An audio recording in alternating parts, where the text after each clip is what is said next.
সকল পণ্ডিতগণের কাছে আমি অনুমতি নিয়ে তর্কসূত্রটি আমিই রাখছি।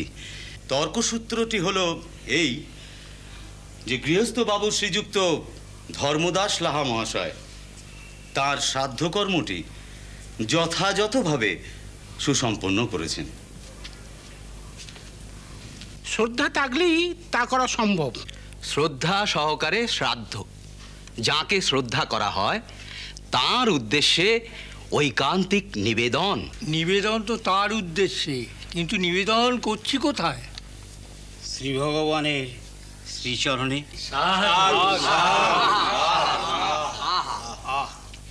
শ্রী ভগবানের শ্রীচরণে নিবেদন তো করতেই হবে।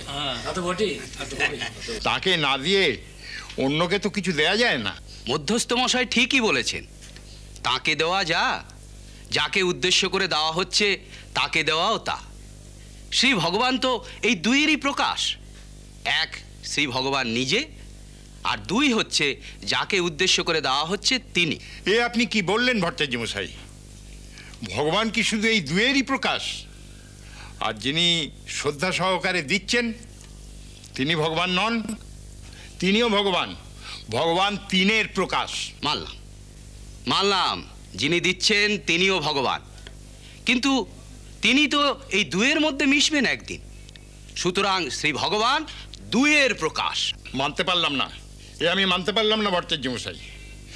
যখন তিনি মিশবেন তখন দুই হবেন, কিন্তু এখন এখন তো তিন। আরে এ তো অঙ্কের মতো সহজ হিসেব। ভগবান আলোচনা করছেন, অথচ পাঠশালার মাপের করে গোনা অঙ্ক আপনি জানেন। এই আপনাদের কামারপুকুরের পণ্ডিত। তাহলে তো আমাকে বলতে হয় যে ভাটপাড়ার পণ্ডিতেরও বিদ্যের দৌড়টা বোঝা গেল।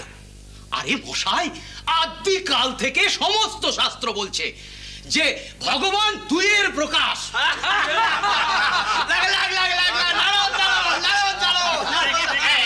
আস্তে আস্তে আস্তে, সবই তো বুঝলাম, কিন্তু বেদ উপনিষদ তো অন্য কথা বলছে। বলছে জীব জগতের পশু পক্ষী গাছপালা পাহাড় পর্বত সবই তো তারই প্রকাশ। তাহলে তো শ্রী ভগবান বহু প্রকাশ। এ তো ছেলে মানুষের যুক্তি। জড়াত্মা, জীবাত্মা এবং পরমাত্মা, ঈশ্বরের এই তিন প্রকাশ। এই তিনেই একদিন বিশ্ব চরাচরের সব কিছু বিলীন হয়ে যাবে। অতএব এই তিনই সত্য। আপনার ওই দুইও নয়, বহুও নয়। ও কি হচ্ছে জানেন? ও হচ্ছে অন্ধের হস্তি দর্শন। আমি বলবো?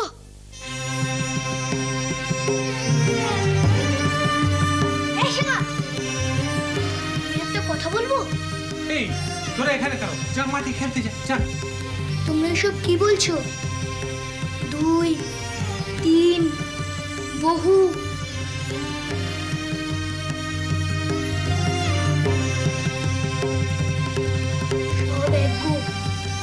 সব এক।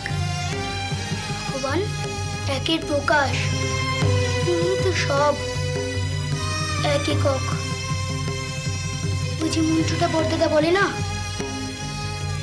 খণ্ডমণ্ডলাকারং ব্যক্তং যেন চরাচরম তৎপদং দর্শিতং যেন তস্मै শ্রী গুরবে নমঃ। ভগবান যদি এক না হন তাহলে কেউ কি তাকে এক মনে পুজো করতেন?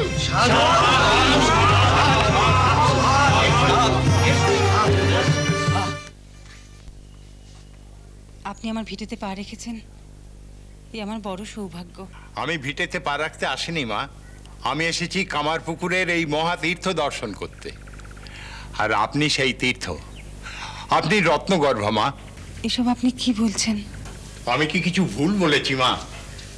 আপনার ওই পুত্র গদাধর এই বয়সে সৃষ্টিতত্ত্বের অগাধ বিদ্যার অধিকারী, সে আপনি রত্নগর্ভা না হলে কি সম্ভব হতো?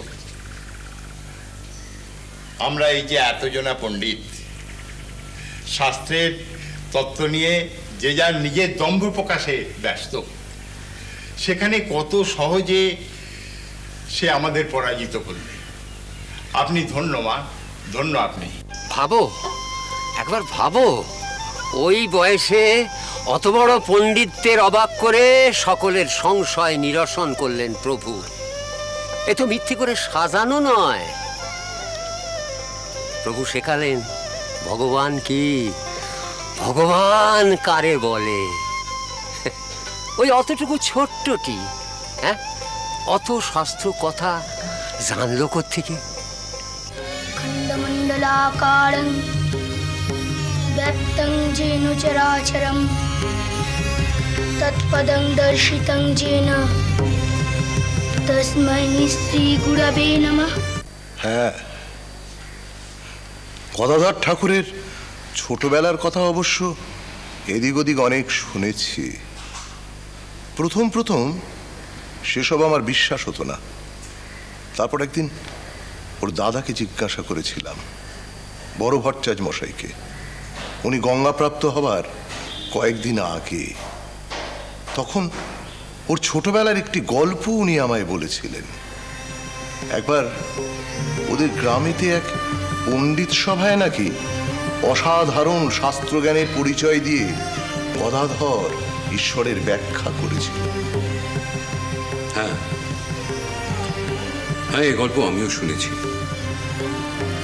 আশ্চর্য আশ্চর্য মিল দুটি ঘটনাতেই। খ্রিস্ট ধর্মের প্রবর্তক ভগবত অবতার ঈশার জীবনেও ঠিক এইরকমই ঘটনা ঘটেছিল। ঠিক এইরকমই অলৌকিক শাস্ত্রজ্ঞ শৈশব। মহামতি ঈশার বয়স তখন বছর 12।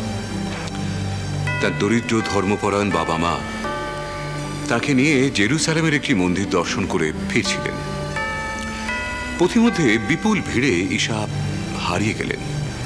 এদিকে ওদিকে খুঁজতে খুঁজতে বিফল হয়ে হতাশ বাবা মা হঠাৎ দেখলেন যে নিকটের একটি দেবস্থানে শাস্ত্রজ্ঞ সাধক কুলের মধ্যে বসে ঈশা শাস্ত্র বিচার করছেন এবং ধর্মের অত্যন্ত জটিল সব প্রশ্নের কি সহজ ব্যাখ্যা দিচ্ছেন।